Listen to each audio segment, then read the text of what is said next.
ఈరోజు శ్రీ గురు చరిత్రలో 46వ అధ్యాయం గురించి తెలుసుకుందామండి. నామధారకుడు స్వామి శ్రీ గురుని వద్ద మరొక కవిశేఖరుడు ఉండేవాడంటారు కదా. అతడెవరు? అతడు శ్రీ గురునికి భక్తుడు ఎలా అయ్యాడో, ఆయన్ని ఎలా సేవించాడో దయచేసి వివరించండి అన్నాడు. సిద్ధయోగి ఇలా చెప్పనారంభించారు. శ్రీ గురుని అనుగ్రహంతో అద్భుతమైన కవితాశక్తిని పొందిన నందిశర్మ కీర్తి ఎంతగానో విస్తరించింది. అతడు వ్రాసిన కవితలు ఎన్నో ప్రాంతాలను భక్తులు ప్రీతితో పాడుకుంటుండేవారు. ఆ రీతిన శ్రీ గురుని మహాత్యం మరింతగా వెల్లడై ఎందరెందరో భక్తులు వారి దర్శనానికి రాసాగారు. గాన్గాపురం సమీపంలోని హిప్పగిరి అనే గ్రామం ఉన్నది.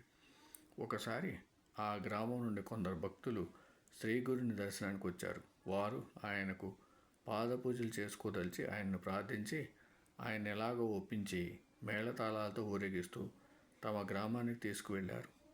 వారి రాక ఆ గ్రామంలో గొప్ప ఉత్సవంగా జరిగింది. ఒక్కొక్కరు ఎంతో భక్తి శ్రద్ధలతో శాస్త్రోక్తంగా ఆయనకు పాదపూజలు చేసుకున్నారు.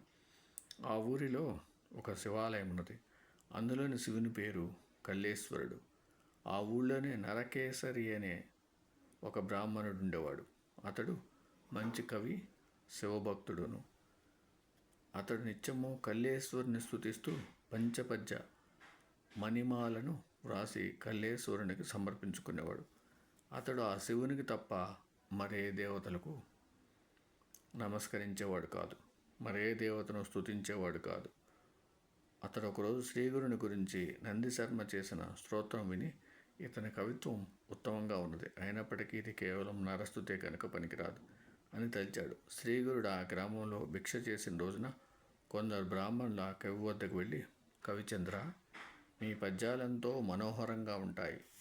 శ్రీ నృసింహ సరస్వతి యతివరేణ్యులకు కవిత్వం అంటే ఎంతో ప్రీతి కనుక వారిని స్తుతిస్తూ మాకు 4 పద్యాలు వ్రాసిస్తే అవి వారి చెంత చదివి వారి అనుగ్రహం పొందుతాము అని కోరారు. నరకేశ్వరయ్య, అది నా వల్ల కాదు. కల్లేశ్వరుని తప్ప మరే దేవతను స్తుతించను.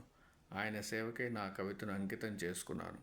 అటువంటప్పుడు కేవలం ఒక మానవ మాత్రుడైన సన్యాసిని నా కవితతో ఎలా స్తుతించేది అని చెప్పారు. తర్వాత అతడు కల్లేశ్వరుని పూజించుకోవడానికి ఆలయానికి వెళ్ళాడు. అదేమి చిత్రమో కానీ ఆ రోజు అతడు పూజ ప్రారంభించిన దగ్గర నుండి అతనికి బాగా నిద్రతోగసాగింది. అతడు ఎంత ఆపుకుందామని ప్రయత్నం చేసినా ఆగక చివరకు పూజ మధ్యలో కునుకు పట్టింది. ఆ కునుకులోని ఒక చిత్రమైన కళ కూడా వచ్చింది. కళలో కూడా అతడు ఆలయంలో పూజ చేస్తున్నాడు.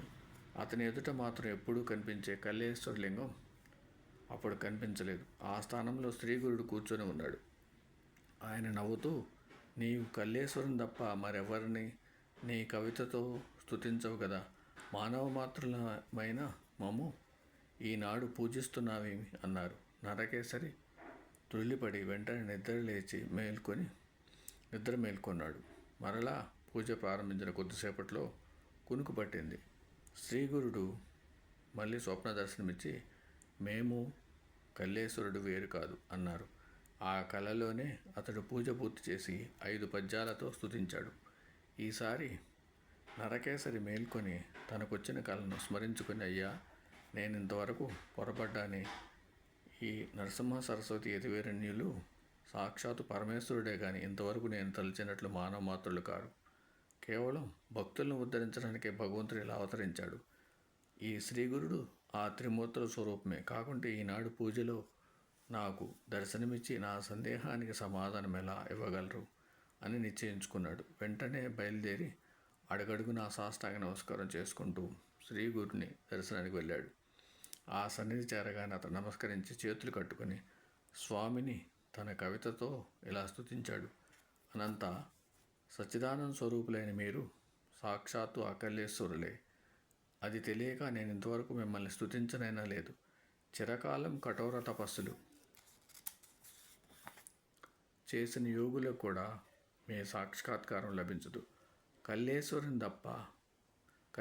కృప వలన నాకు ఈనాడు మీరు దర్శనం అనుగ్రహించారు. ఈ దుఃఖసాగరంలో మునిగి దారి తెన్ను కనిపించక బాధపడుతున్న భక్తులను రక్షించడానికే మీరు ఇలా అవతరించారు. ఇక ఈ భూలోకంలో మీ పాదాలను ఆశ్రయించక ఇతర మార్గాల కోసం వెతుకులాడటం వ్యర్థమే అని స్తుతించాడు. స్వామి నవ్వి, ఏమయ్యా, ఇంతవరకు మేము కేవలం మానవ మాత్రులమని మమ్మల్ని ప్రజలు ఇలా పూజించడం తగదని ఆక్షేపిస్తుంటివే, ఇంతలో నీ మనసు ఇలా ఎందుకు మారింది అని అడిగారు. నరకేసరి నమస్కరించి, స్వామి, నేను అజ్ఞానం అనే చీకట్లో పడి ఉన్నప్పటికీ మీరు నా పాలిట జ్యోతి స్వరూపులే నాకు కనువిప్పు కలిగించారు. ఇంతకాలం నేను శ్రీ కల్లేశ్వరునికి చేసిన పూజలు ఫలించి ఈనాడు నాకు మీ పాదసేవ లభించింది అని తనకు కలిగిన దివ్యానుభవం ఆయనకు విన్నవించుకున్నాడు. ఆయనను పూజించి స్తుతించి తనను శిష్యునిగా స్వీకరించి అనుగ్రహించమని వేడుకున్నాడు. నీ అభిష్టాలన్నీ నెరవేరుగాక అని శ్రీగురుడు ఆశీర్వదించారు. నరకేసరి ఎల్లప్పుడూ వారి చెంతనే ఉండదలిచానని కోరాడు. శ్రీగురుడు, ఈ కల్లేశ్వరుడు పరమశ్రేష్ఠుడు, ఆయనంటే మాకెంతో ప్రీతి కనుక మేమెప్పుడు ఆ రూపంలో హిప్పగిరిలో ఉంటాము. కనుక నీవు ఎప్పటి వల్ల నీవు అక్కడనే ఆ రూపంలో ఉన్న మమ్మల్ని పూజిస్తూ ఉండు అని ఆదేశించారు. కానీ అతడు త్రిమూర్తి స్వరూపుడిగా అవతరించిన శ్రీగురుని రూపాన్ని సేవించుకోవాలని ఉన్నదని మరీ ప్రార్థించిన మీదట స్వామి అంగీకరించారు. అప్పటి నుండి నరకేశ్వరి నిత్యము తాను ఆలయంలో కల్లేశ్వరుని పూజించినట్లే శ్రీగురుని కూడా పూజిస్తూ ఆయన్ని పంచరత్నాలతో స్తుతిస్తూ ఉండేవాడు. నామధరక శ్రీగురుని అనుగ్రహం వల్ల ఎలా మారిన వారెందరో కదా. శ్రీ దత్తాయ గురువే నమః. శ్రీ శ్రీపాద వల్లభాయ నమః. శ్రీ నృసింహ సరస్వతయ నమః.